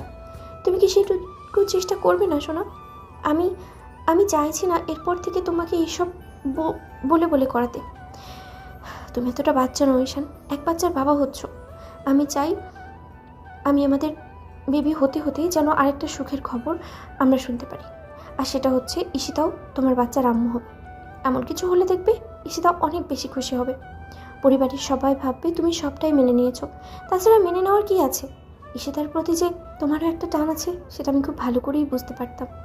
কিন্তু আমাদের বিয়ের পর থেকেই তুমি সম্পূর্ণভাবে আমার দিকে মুভ করেছিলে। তারপর থেকেই রাগের বশে ওর সাথে কথা বলা আর যোগাযোগ করা বন্ধ করে দিয়েছো। একবার যখন নিজের রাগটা কমিয়ে দিয়ে বিয়েটা করেছো, তাহলে না হয়। তোমার কাছে আসলাম আমি তোমার খোঁজখবর নিতে, আর তুমি কেন এরকম একটা কথা বলতে আরম্ভ করলে? তোমার কি এসব ছাড়া আর কোনো কথা নেই? কালকে বিয়ের আগে থেকে দেখছি যে তুমি যতগুলো কথা বলছো, যতবার কথা বলছো, শুধু তোমার বান্ধবীকে নিয়েই কথা বলছো। আমাকে বোঝাতে হবে না, তুমি খুব ভালো করে জানো আমি ম্যাচিউর কিনা। আমাকে এসব নতুন করে বলে বোঝাতে হবে না। তাহলে তুমি আমাকে কথা দাও, ঈশিতাকে কখনো কষ্ট দেবে না। তুমি ওকে ভালোবাসার চেষ্টা করবে, দায়িত্ব ভেবে হলেও ওকে নিজের কাছে জড়িয়ে নেওয়ার চেষ্টা করবে। করব, তবে সময় লাগবে। তার জন্য জোর করতে পারবে না। বিয়ে করেছি 6 মাস, 1 বছর তো যাবে। তারপর দেখি তোমার প্রতি ওর কীরকম আচরণ থাকে, কখনো ওর মনে হিংসা আসে কিনা। ও আমার চাচাতো বোন, তারপরও আমি এটুকু জানি ও প্রচুর পরিমাণে জেদি একটা মেয়ে। আমার থেকে তুমি ওকে খুব বেশি ভালো করে চেনো না। আমি ওকে যতটুকু চিনি, আমি ওকে যতটুকু জানি, তুমি তার অর্ধেকটাও চেনো না। তাই আমাকে ওর সম্পর্কে বোঝাতে হবে না। শোনো, বিয়ে যখন করেছি তখন ও আমার দায়িত্ব। যা করার আমি করব। আমি বুঝবো আমার বউয়ের সাথে কী করতে হবে না করতে হবে। তুমি এত কথা বলতেছো কেন? তুমি তোমার নিজের মতো করে চিন্তা করো, আর আমাদের বেবির কথা চিন্তা করো। আর ও যেন ঠিক থাকে, সেটার জন্য ঠিকঠাক মতো খাওয়া দাওয়া করো। এসব নিয়ে চিন্তা করো না তো। তোমার ভালোবাসাটা কখনো কমবে না আমার থেকে, বরং আমার বেবি আসার পর তার আম্মু আর তাকে আরও বেশি ভালোবাসবো। আমি জানি তো আমার কলিজার টুকরা জামাইটা আমাকে ঠিক কতটুকু ভালোবাসে। তানহা কথাগুলো বলেই ঈশানের বুকের মধ্যে মাথা রাখলো। ছেলেটাকে জড়িয়ে ধরে মাথায় চুমু খেলো। 15 মিনিট বাদে ঈশিতা রুমের সামনে এসে ওদের এই অবস্থায় দেখে একটা দীর্ঘ নিঃশ্বাস ফেলল। কাল সদ্য বিয়ে করা জামাইটাকে তার প্রথম বউকে জড়িয়ে ধরে রেখেছে, এটা দেখাও একটা কষ্টসাধ্য ব্যাপার। তারপরেও ঈশিতা একটু চুপ করে থেকে তারপর দরজায় নক করে বলতে আরম্ভ করলো। বলছিলাম কি, তোদের যদি হয় তাহলে চল, নিচে যেতে হবে। আম্মু অনেকবার খাবার কথা বলে গেছে। ঈশান রুমে ছিল না, তাই বলতে আসলাম। তুমি যাও, আমি তোমার বান্ধবীকে নিয়ে আসি। তানহা চুপ করে রইল যখন ঈশান মেয়েটাকে ধরে ওঠালো আর একটা হাত ধরে ওকে নিয়ে আস্তে আস্তে বেরোলো। ঈশিতা এসে মেয়েটাকে অন্য পাশে ধরলো। তারপর কিছুক্ষণ সময় নিয়ে খাবার টেবিলে আসতেই ঈশান ওকে বসিয়ে দিল। আবার সেই আগের মতো অবস্থা। ঈশিতা খেয়াল করছে, যবে থেকে বাসায় এসেছে তবে থেকে দেখতে পেরেছে তানহার প্রেগনেন্সি। কথা শোনার পর থেকে ঈশান বড্ড বেশি ওর প্রতি কেয়ারিং। একটুতেই ছেলেটা তানহাকে নিয়ে ভয় পায়। ঈশিতা অসহায় চোখে তাকিয়ে থেকে ভাবলো, এই ছেলেটা ওরও তো স্বামী, কিন্তু দিন শেষে ওকে কি ভালোবাসতে পারবে? যেহেতু বিয়েটা অন্য কোথাও হবার কথা ছিল, সেহেতু রিসেপশনের অনুষ্ঠানটা আর হলো না। আত্মীয় স্বজন সবই আস্তে আস্তে যেতে শুরু করেছে। তাই ঈশানও স্বাভাবিকভাবেই আব্বুর সাথে কথা বলতে লাগলো। কবে থেকে আবার অফিসে যেতে শুরু করবে। বিয়ের জন্য বেশ কয়েকটা দিন অফিসে যাওয়া হয়নি। ঈশান ভেবেছে যে কয়েকটা দিন আর ঠিক মতো অফিস করবে, তারপর থেকে আর অফিসে যাওয়াটা বন্ধ করে দিবে। চাচাতো বোনের বিয়ে ছিল, কিন্তু সেই মেয়েটা আজকে ওরই বউ। আব্বুর সাথে বিষয়টা নিয়ে কথা বলে তারপর একটা বন্ধুদের সাথে কথা বলার জন্য বেরোলো। বন্ধুরা ঈশানকে নিয়ে অনেকক্ষণ মজা করলে ছেলেটা শেষে রেগে গিয়ে একটু বিরক্তি নিয়ে ওদের বকাঝকা করে তারপর বাসায় আসলো। এসে দেখলো ডাইনিংয়ে ঈশিতা কিংবা তানহা কেউই নেই। তারপর তানহার রুমে আসলো, দেখলো দুজনে বসে কথা বলছে, বেশ হাসাহাসি করে কথা বলছে। ঈশিতা বারবার তানহার পেটে হাত রেখে বলছে, এই যে আব্বুটা, তাড়াতাড়ি চলে আসো। দেখো, তোমার তোমার নতুন আরেকটা আম্মু হয়েছে। তুমি চলে আসলে দেখবে তোমার আম্মু দুইটা একদম তোমাকে মাথায় করে রাখবে। তোমার আব্বু আর প্রয়োজনই হবে না। দুইটা আম্মুর এত ভালোবাসা তুমি কোথায় রাখবে সোনা বাবু? ঈশিতার এমন ধারা কথাতে ঈশান হাসলো। অন্যদিকে তানহা ঈশিতার গালের পাশে হাত রেখে বলতে লাগলো, সেটা আমি চাই। যেহেতু তুই এখন ঈশানের দ্বিতীয় স্ত্রী, তাই আমি চাইছি না আমাদের মাঝে কোনো বৈষম্য থাক। তারপরেও ঈশানের মানতে কষ্ট হবে যে তুই ওর স্ত্রী, আর ছেলেটা ওরকম করে তোর সাথে কথা বলবে না, আর এসব প্রেম ভালোবাসার কিংবা অধিকারের বিষয়টা নিয়েও কখনো ভাববে না। কিন্তু তুই ওর স্ত্রী, তোর অধিকার আছে। তাই আমি চাই তুই নিজে থেকে ওকে একটু ভালোবাসার চেষ্টা কর। তুই যদি বিয়েটা মানতে অসুবিধা না হয়, তাহলে আমি বলবো তুই নিজের মতো করে কয়েকটা ভালোবাসার চেষ্টা কর। একটু সময় নিয়ে ঈশানের দিকে একটু এগোনোর চেষ্টা কর। দেখ, একজন স্ত্রী পারে তার স্বামীকে নিজের ভালোবাসায় আগলে রাখতে, কিন্তু তুই যদি সেটা না চাস তাহলে ঈশান কখনোই এগোবে না। তুই নিজ থেকে যদি ওর দিকে একটু এগোনোর চেষ্টা করিস, ঈশান তোর ভালোবাসতে সায় দিবে। আজ নয়তো বা কাল নিজের দ্বিতীয় স্ত্রী হলে তোর দিকে ছেলেটা একটা একটা সময় তো ফিরবে। তাই বলছি কি, তুই একটু চেষ্টা করে দেখতে পারিস। আমি কি করতে পারি বল? আমি একটা মেয়ে, যতটুকু চেষ্টা করার আমি তা করব। কিন্তু যে আমার স্বামী নিজে যদি নিজ থেকে না চায়, তাহলে কি করে আমার দ্বারা সম্ভব তাকে ভালোবাসায় আবদ্ধ করা? দিন শেষে একটা পুরুষ যদি নিজে থেকে না চায়, আমি কি করে করতে পারি বল? আমি হাজার চেষ্টা করলেও সে যদি মুখ ফিরিয়ে না খেয়ে, তাহলে আমার পক্ষে কি সম্ভব ওকে আমার ভালোবাসায় আটকে রাখা? দিন শেষে তুই একটা মেয়ে, তুই পারবি আমার বিশ্বাস। রাগ জেদ না দেখিয়ে ছেলেটাকে একটু সময় দে। ওকে এই মুহূর্তে এরকম একটা পরিস্থিতির মধ্যে দিয়ে তোমাদের বিয়েটা হয়েছে, কয়েকটা দিন সময় গেলেই দেখবি ঈশানের দায়িত্বটা যখন বাড়বে আর তোকে খুব কাছ থেকে দেখবে, তখন দেখবি ঠিকই তোদের মাঝে ভালোবাসাটা বাড়বে, আর আস্তে আস্তে তোরা ঠিকই এক হতে পারবি। জানি না সে অপেক্ষা কখনো শেষ হবে কিনা। ঈশান অনেক জেদি একটা ছেলে, আমার যেরকম জেদ তার থেকেও বেশি জেদি ও। একবার মুখ দিয়ে যেটা বলে ও সেটাই করে ছাড়ে, আর কখনো আমাকে ভালোবাসবে কিনা সেটা আমার জানা নেই। তবে আমার খুব খারাপ লাগছে এটা ভেবে যে আমি তোর ভালোবাসার মাঝে ভাগ বসালাম। আমার জন্য তোর ভালোবাসাটাকে ভাগ করে নিতে হচ্ছে। তানহা, আমাকে তুই মাফ করে দিস। তোর স্বামীকে আমি নিজে বলে চালিয়ে দিলাম। আমার মতো একটা হতভাগা মেয়েকে দেখ। আমি চেয়েছিলাম যে তুই ঈশানীর স্ত্রী হয়ে সারা জীবন কাটিয়ে দে, কিন্তু দিন শেষে নিজেকেও সে একই জালের মধ্যে ভাসিয়ে ফেললাম। আর ঈশানকে তোর থেকে আলাদা করার জন্য দ্বিতীয় স্ত্রী হয়ে তোর লাইফে আসতে হলো। এরকম একটা কাজের জন্য আমি খুবই লজ্জিত। আমি জানি তোর কাছে মাফ চাওয়ার মতো। আমি তোকে কি বোঝাচ্ছি আর তুই কী সব উল্টাপাল্টা কথা বলছিস? আর কখনো এসব কথা বলবি না। তুই আমার জন্য যা করেছিস, আমি সারা জীবন তোর আমার জীবনটাও যদি দিয়ে দেই, তাহলেও তোর প্রতি সেই কৃতজ্ঞ আমি। শোন, আব্বু আম্মু মারা যাওয়ার পর তুই তো আমাকে আব্বু আম্মুর মতো করেই আগলে রেখেছিস, আর তারপর নিজের ভালোবাসাটাকে যে তুই আমার কাছে ছেড়ে দিয়ে গেছিস, সেটা আমি খুব ভালো করেই জানি। তুই যে ঈশানকে এখনও ভালোবাসিস, আর ঈশানকে ভালোবেসেই যে বিয়েটা করতে রাজি হয়েছিলি, তারপর যখন ভাবলি আমি এখানে থাকতে পারবো, সেটা ভেবেই নিজে থেকে দূরে সরে গিয়েছিলি। এত বড় স্যাক্রিফাইস যে করতে পারে, তার জন্য একটু উপকার আমি করতেই পারি।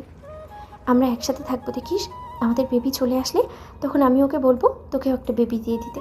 খুব শীঘ্রই তোদেরও একটা বেবি হবে, দেখে নিস। তোদের আমার কি রে? সবই তো আমাদেরই, তাই না?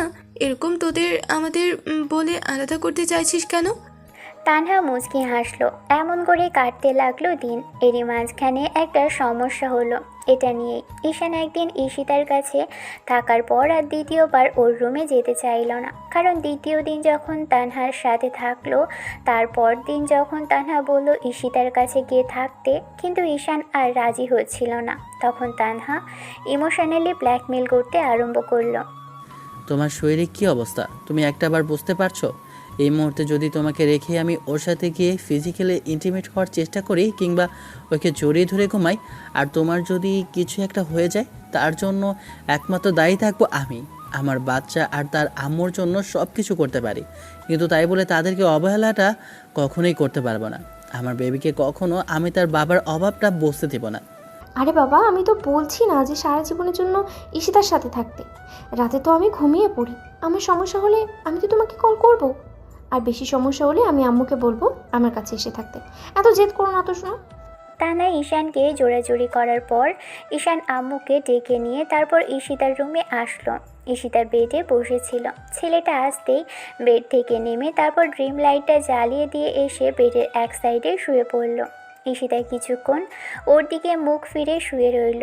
ঈশান কথা বলছে না, তাই ঈশিতা ছেলেটার হাতের উপর হাত রেখে বলতে লাগলো, ঈশান, আমি তোকে অনেক বড় একটা বিপদের মুখে ফেলে দিলাম, তাই না? আমার জন্য তোর নিজের অন্তঃসত্ত্বা স্ত্রীকে ফেলে রেখে আমার কাছে আসতে হচ্ছে। এর জন্য একমাত্র আমি দায়ী। আমি তোদের ভালোবাসার মাঝে দেওয়াল হয়ে গেলাম। আমাকে মাফ করে দিস প্লিজ।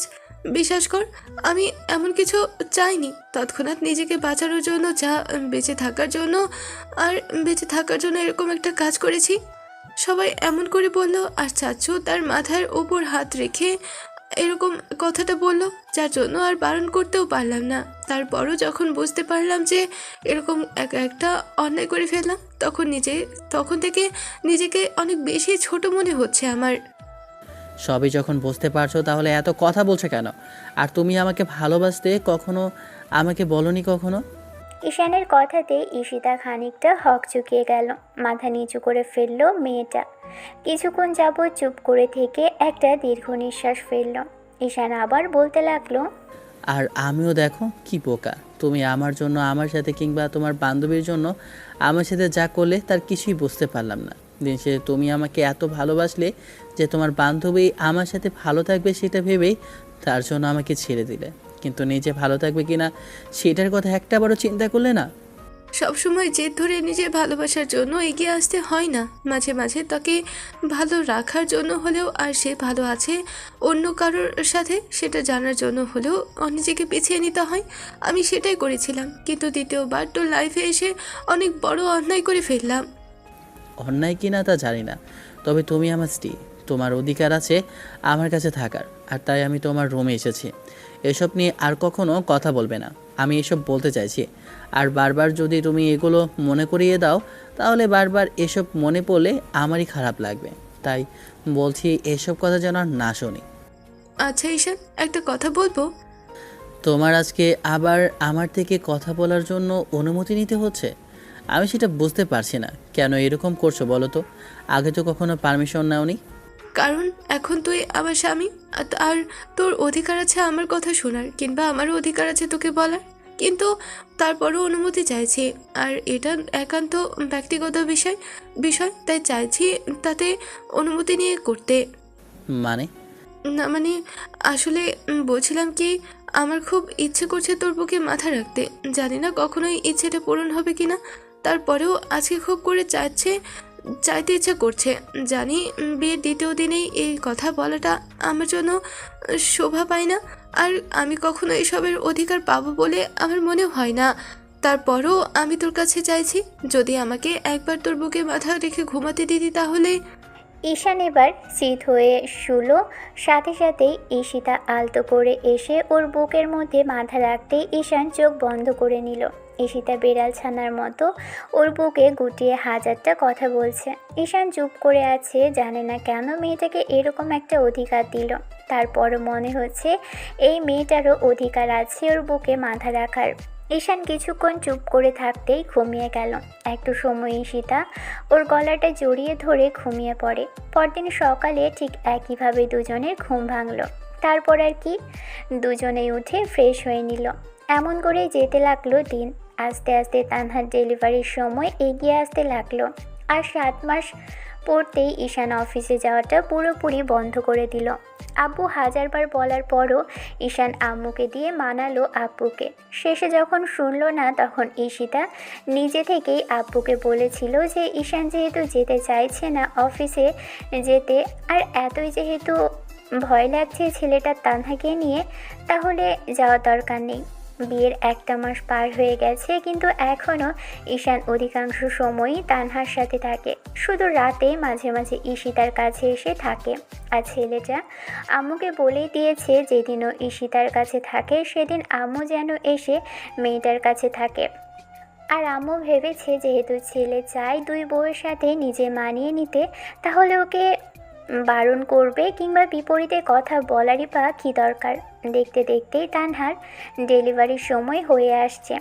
9 মাস পড়েছে, কিন্তু 9 মাস পড়তে একদিন যেতে না যেতেই ঈশান বুঝতে পারল যে তানহার অবস্থা খুব বেশি খারাপ হচ্ছে। ঈশান দিনের অনেকটা সময় জুড়ে মেয়েটার আশেপাশে থাকে। যখন না থাকে তখনই ঈশিতা এসে বসে থাকে আর মেয়েটাকে সাহস দেওয়ার চেষ্টা করে। সব সময় ওকে নানা কথা বলে হাসি খুশি রাখার চেষ্টা করে, যার জন্য ঈশান ঈশিতার এমন কাজে বুঝতে পেরেছে যে মেয়েটা চায় একসাথে মিলেমিশে থাকতে। তারপরও কেন জানি ঈশান ওকে সামান্য পরিমাণেও ভালোবাসতে পারছে না, ওর কাছে আসতে পারছে না। মাঝে মাঝে ঈশিতা এখন ঈশানের বুকে মাথা রেখে ঘুমোয়। ঈশান বারণ করে না, তবে জানে বারণ করলেও মেয়েটা নিজে থেকেই রাতে ওর বুকে মাথা রাখবে। সেদিন বাহিরে গিয়েছিল ঈশিতা কিছু প্রয়োজনীয় জিনিস কেনার জন্য, কারণ মেয়েটা এখন নিজে থেকে আর বাইরে যেতে চায় না। আর যখন নিজে যাওয়ার প্রয়োজন হয় আর তখন সবটা আব্বুকে বলে। আবার ঈশান জানতে পেরে ঈশিতাকে বকাঝকা করেছে, বলেছে মেয়েটার যা প্রয়োজন ওকে কেন বলে না। ঈশান আজকেও তেমনইভাবে সকালে বকাঝকা করতেই ঈশিতা বলল ওকে কিছু কেনাকাটার প্রয়োজন, তাই মেয়েটাকে কেনাকাটা করে দেওয়ার জন্য নিজে থেকে নিয়ে বাইরে গেল। কিন্তু ঈশিতা বলেনি যেতে। তারপর বাসায় আসার পর বুঝতে পারল যে আজকে বাইরে যাওয়াটা বোধহয় ভুল হয়েছে, কারণ ঈশিতা এরই মাঝে ওকে 1000 বার কল করেছে, ফোনটা সাইলেন্ট ছিল। বাসায় এসে প্রবেশ করতেই বুঝতে পারল বাসার হুলস্থুল কাণ্ড। হাতে থাকা ব্যাগগুলো ফেলে দিয়ে ঈশান দৌড়ে তানহার রুমে দিকে যেতেই বুঝতে পারল মেয়েটার পেইন উঠেছে আর মেয়েটা প্রচুর পরিমাণে চিৎকার চেঁচামেচি করছে। ঈশান আসতেই ঈশিতা দৌড়ে এসে বলতে আরম্ভ করলো, ঈশান, তানহার পেইন উঠেছে, প্লিজ ওকে নিয়ে একটু বাইরে আসো। ওকে এখনই হসপিটালে নিতে যেতে হবে, নাহলে অনেক ক্ষতি হয়ে যাবে। তানহা পড়ে যায়নি তো? ওর কিছু হয়নি তো ইস্যু? আরে বাবা না, আমি ওর কাছে ছিলাম, আব্বু আম্মুকে ডাকলাম, বললো যে ডক্টর ডাকছে, কিন্তু এখন ডক্টর ডাকলে হবে না, বললো বেবি কিক মারছে। আর হঠাৎই একদম এরকম পেন শুরু হয়ে গেল। এক্ষুনি ওকে হসপিটালে নিতে হবে। ঈশান, চাচু বাসাতে নেই, আমি হসপিটালে পৌঁছাতে বলেছি, আর হসপিটালেও কথা বলে ওটি রেডি করে রাখতে বলেছি। ঈশান আর এক মুহূর্ত দেরি করলো না, তানহার কাছে গিয়ে ওকে পাজা খোলা করে তুলল। বেশ খানিকটা ভারী লাগছে মেয়েটাকে, আগে অনেকবার তুলেছে কিন্তু এরকমটা হয়নি। তানহাকে তুলতেই অনেকখানি বেগ পেতে হলো। অনেক চেষ্টা প্রচেষ্টার পর ঈশান মেয়েটাকে বাইরে এনে গাড়িতে বসিয়ে দিতেই তানহা ঈশানের বুকের মধ্যে মাথা রাখলো। ঈশানের একটা হাত শক্ত করে ধরে কিছুক্ষণ যাবৎ চোখের পানি ফেলল। ঈশান ওকে বুকের সাথে শক্ত করে চেপে ধরে বলতে লাগলো, কিচ্ছু হবে না তোমার জান, সব ঠিক হয়ে যাবে দেখো। তানহা ব্যথায় কথা বলতে পারল না, চোখ দিয়ে শুধু পানি পড়ে যাচ্ছে মেয়েটার। ঈশানের বুকে মাথা এলিয়ে দিয়ে চোখ জোড়া বন্ধ করে নিল তানহা। হসপিটালে আনতে আনতে মেয়েটা সেন্সলেস হয়ে গেছে, ব্যথা হয়তো সহ্য করতে পারেনি। হসপিটালে সব আগে থেকেই রেডি ছিল, তাই তানহাকে আনতেই ওটিতে ঢোকানো হলো। তারপর 1 ঘন্টা বাদেই ওদের বেবি পৃথিবীর আলো দেখলো, আর পৃথিবীর আলো দেখতেই সে চিৎকার করে কেঁদে ফেলল। বেবির কান্নার শব্দ পেতেই ঈশানের মনে হলো তানহা ঠিক আছে তো। এরই মাঝে ঈশিতা ঈশানের কাঁধের উপর হাত রাখলে ছেলেটা ওর দিকে ফিরে ঈশিতাকে খুব শক্ত করে জড়িয়ে ধরে কান্না করে দিয়ে বলল, তোমাকে যে কি বলে ধন্যবাদ দিব আমার জানা নেই। তুমি না থাকলে আজকে যে কি হতো। আজকে যদি তুমি ওর পাশে সে সময় না থাকতে তাহলে হয়তো। ধুর বোকা, আমি আমাদের বেবির এরকম কিছু হতে দিব নাকি? আমার সামনে এরকম একমাত্র আমার বান্ধবীর কিছু হবেন, সেটা আমি হতে দিব? আর এসব কথা বাদ দাও, বেবির কথা ভাবো। আর তানহা ঠিক হয়ে যাবে, এত কান্নাকাটি করতে নেই শোনা। বিয়ের পর থেকে ঈশিতা মাঝে মাঝে ঈশানকে আদুরে নামগুলোতে ডাকে। একটু পর ডক্টর বেরিয়ে আসতেই বলল মা আর বাচ্চা দুজনেই সুস্থ আছে, আর খুব শীঘ্রই তানহার জ্ঞান ফিরে আসবে। আবার হলোও তাই। 2 ঘন্টা 30 মিনিট বাদেই মেয়েটার জ্ঞান ফিরল। কিছুক্ষণ যাবৎ সবার সাথে কথা বলল। শেষ পর্যায়ে যখন আব্বু আম্মু চাচু চাচি সবাই এসে কথা বলা শেষ হলো, তখনও জিজ্ঞেস করলো ঈশান কোথায়। ঈশানের কথা জিজ্ঞেস করতেই ঈশিতা গিয়ে ছেলেটাকে ডেকে আনলো। ঈশান তাড়াহুড়ো করে এসে মেয়েটার পাশে বসতেই খেয়াল করলো তানহার চোখ মুখ পুরো লাল হয়ে আছে। কত যুদ্ধ পার করে বেবিটাকে পৃথিবীতে আনতে হয়েছে। ঈশান বেবিকে অনেকক্ষণ কোলে নিয়ে বসেছিল আর 1000টা চুমো খেয়েছে। কি ছোট্ট ছোট্ট হাত পা, চোখ মুখ সব মিলিয়ে সবাই বলছিল একদম তানহার কপি। মেয়ে বাবু হয়েছে। বাবুটাকে একদম তানহার মতোই লাগছিল। সব মিলিয়ে একদম পরি দুজনেই। প্রেগন্যান্সির পর থেকেই ঈশান খেয়াল করেছে তানহাকে দেখতে গোলুমলু লাগে। তার উপর এই কয়েকদিনে তো আরোই গোলুমলু লাগছিল। এবার ঈশান তানহার একটা হাত ধরে হাতের পিঠে চুমো দিয়ে বলতে আরম্ভ করলো, থ্যাঙ্কস আপনাকে ম্যাডাম, আমাকে এত বড় একটা অনুভূতির সম্মুখীন করার জন্য। আমি ভয় পেয়ে গিয়েছিলাম আপনাদের যদি কিছু হয়ে যেত আমি পাগল হয়ে যেতাম। আব্বু আম্মু ওদের স্পেস দেওয়ার জন্য কেবিন থেকে বেরিয়ে যেতেই ঈশিতা দরজাটা টেনে দিল। মিনিট 20 দুজনকে স্পেস দেওয়ার পর একটা সময় বাচ্চার কান্নার শব্দ হতেই তখন আর কেউ একজন ওকে কোলে নিয়ে দরজা ঠেলে ভিতরে প্রবেশ করলো। ঈশিতা বাচ্চাকে থামানোর চেষ্টা করতে করতে এগিয়ে আসলো আর বলল, ওলে ওলে আমার আম্মু ডালে, কান্না করে না, একদম কান্না করে না। দেখো আব্বু আম্মু প্রেম করছে। আব্বু আম্মুকে এই সময় ডিস্টার্ব করা ঠিক হবে না। নতুন আম্মু আছে তো, এত কান্না করতে হয় না মা। নতুন আম্মুর কাছে থাকো, নতুন আম্মু খুব আদর করবে আম্মুটাকে। ঈশিতা আদুরে কণ্ঠে বেবিটাকে কথাগুলো বলতে বলতে এগিয়ে আসলো। তারপর এসে ওদের পাশে দাঁড়াতেই তখন ঈশান একবার তাকালো তার দিকে। এবার তানহা একটু সরে গেলে ঈশিতা মেয়েকে পাশে শুইয়ে দিয়ে বলতে আরম্ভ করলো, নাও সবার দেখা হয়েছে, কিন্তু তুমি দেখোনি তোমার মেয়েকে। এবার মন ভরে কলিজা ছেঁড়া ধনকে দেখো, একটু আদর করো। ওর হয়তো খিদে পেয়েছে, একটু খাও, তারপর কান্না থামবে। মায়ের রক্তের টান তো, তাই নাড়িতে টান লেগেছে। এবার তানহা বেবিটাকে দেখতে লাগলো। বাবুটার সারা চোখে মুখে চুমু দিল। কিছুক্ষণ বাদেই ওকে খাওয়াবে বললে ঈশান বাইরে আসলো। সন্ধ্যার মুখে আব্বু আম্মু আবারও হসপিটালে আসতেই ওরা ঈশানকে জোর করে বাসায় পাঠাতে চাইলে ছেলে অনেকক্ষণ জোর জবরদস্তি করলো থাকার জন্য। তারপরও যেতে চাইছিল না দেখে ঈশিতা বলল থাকুক, কিন্তু তানহা ওকে ঈশিতাকে সাথে করে নিয়েই আব্বু আম্মু ওকে পাঠালো। আর তানহা জোর করে পাঠালো, কারণ সে সকাল থেকে হসপিটালে আছে। ছেলেটা একটু পানি অবধিও মুখে দেয়নি। বেবি আসার পর থেকে ওকে কোলে নিয়ে জড়িয়ে ধরে বসেছিল। তারপর তানহার জ্ঞান ফেরার পর ওর পাশে ছিল, তাই তানহা বলল সকালে চলে আসতে। তারপর দুজনে একটা রিক্সা করে বাসায় আসলো। সারাটা রাস্তা ঈশানের সাথে ঈশিতা হাজারটা কথা বলেছে। বেবির এই হয়েছে, সেই হয়েছে, একদম তানহার মতো হয়েছে, হাজারটা কথা বলল।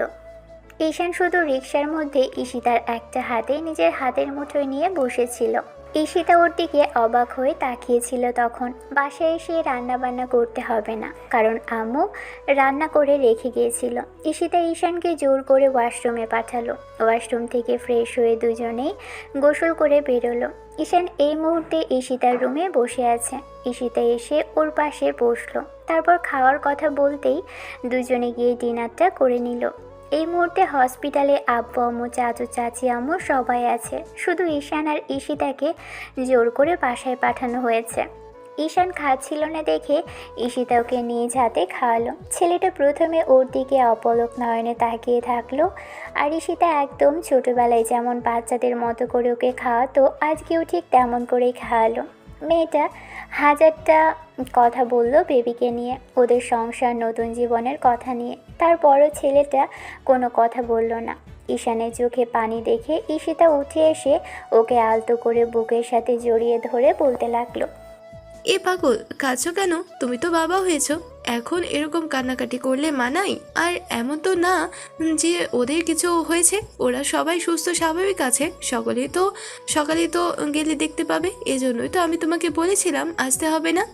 কিন্তু তুমি তো ভয় পেতে একা বাসায় থাকতে, তাছাড়া তুমি একা আসতে কি করে? সেই জন্যই তো। অভ্যাস হয়ে যাবে এগুলো, একা থাকতে থাকতে অভ্যাসটাও করতে হবে না? আর তাছাড়া এখন বেবি হয়েছে, এখন তো তোমার তানহার পাশে থাকা উচিত। তাই আমাকে একা একা থাকার অভ্যাসই করতে হবে। বাসা ছেড়ে চলে যাওয়ার পরও তো 1 বছর প্রায় একাই থেকেছি। ওসব নিয়ে তোমাকে আর চিন্তা করতে হবে না ঈশান। খাওয়ানো শেষ হলেই ছেলেটা ঈশিতার পাশে বসে রইল। মেয়েটা নিজেও খেয়ে নিল। তারপর বাকি কাজ শেষে বাসার দরজাটা জানালাটা সব লাগিয়ে দিয়ে রুমে আসতেই ঈশানও পিছন পিছন আসলো। মেয়েটা আজকে গোসলের পর একটা কালো শাড়ি পরেছে, দেখতে অসম্ভব রকমের সুন্দরী লাগছে। ঈশানের সারাদিনের ধকলের কথা চিন্তা করে ঈশিতা ওর হাত ধরে টেনে বেডে বসালে, তারপর দরজাটা লাগিয়ে দিয়ে ড্রিম লাইট জ্বালালো। ঈশিতা পাশে বসতেই ঈশান তখন ওর মুখের পাশে এক হাত রাখলো। ঈশানের কাজে মেয়েটা কিছুটাই চমকে উঠতেই ঈশান বলতে লাগলো, আমি জানি আমার প্রতি তোমার খুব অভিযোগ। এতগুলো দিন যাবৎ বিয়ে করেছি, কিন্তু কখনো তোমাকে নিয়ে নিজে থেকে একটাবারের জন্য জড়িয়ে ধরিনি। আর আজকে আবেগের বশে এরকম একটা করেছিলাম। আমি জানি তোমার ইচ্ছে হয় আমাকে ভালোবাসতে, আমার ভালোবাসায় স্নিগ্ধ হতে, কিন্তু আমি তোমাকে সেই সুখটা দিতে পারিনি। একটা স্বামী তার স্ত্রীকে যে সুখটা দেয়, আমি আজকে অনেক খুশি জানো। বাবা হওয়ার প্রথম অনুভূতিটা অনেক সুখের। আজকে যে সুখটা আমি পেয়েছি তা আমি বলতে চাইছি। আমি আজকে তোমার সব কথা শুনবো, তুমি যা চাও আজকে সেটাই হবে। তুমি বলো আজকে আমার কাছে কী চাও? ঈশিতা ঈশানের একটা হাতে নিজের হাতের মুঠোয় নিয়ে চুমু খেলো, তারপর কপালের সাথে ঠেকিয়ে বলতে লাগলো, যদি চাই দেবে তো? হ্যাঁ দিব, বলো কি চাও? আমিও তানহার মতো আম্মু ডাক শুনতে চাই, মাতৃদের স্বাদ পেতে চাই। আমি জানি ওই বাবুটা আমাদেরও। আমি বলছি না যে ওটা আমাদের বেবি নয়, ও আমাদের তিনজনেরই। কিন্তু একটা মেয়ের ইচ্ছা থাকে নিজের মাতৃত্বের স্বাদ পাওয়ার। আমিও ওই কষ্টটুকু সহ্য করতে চাই, যেটা সহ্য করে একটা বাচ্চা পৃথিবীতে আনতে হয়। আমি চাই তুমি আমাকে সেই সুখটা দাও ঈশান। ঈশিতার কথা শেষ হওয়ার সাথে সাথেই ঈশানও ঠোঁটের সাথে ঠোঁট ছোঁয়ালো। সাথে সাথে মেয়েটা চমকে উঠল। কিছুক্ষণ বাদে ঈশিতা ঈশানের চুলগুলো আলতো করে খামচে ধরে কিছুক্ষণ যাবৎ রেসপন্স করতে লাগলো। ঈশিতা বুঝতে পারলো ঈশান আজকে আর কোনো বাধা দিবে না, কোনোভাবেই ওকে বঞ্চিত করবে না নিজের ভালোবাসা থেকে। ভালো থাকুক ভালোবাসাগুলো। দেখা হচ্ছে অন্য কোনো দিন অন্য কোনো গল্পে। ততদিন পর্যন্ত সুস্থ থাকবেন, ভালো থাকবেন, আমাদের সাথেই থাকবেন। ধন্যবাদ। আল্লাহ হাফেজ।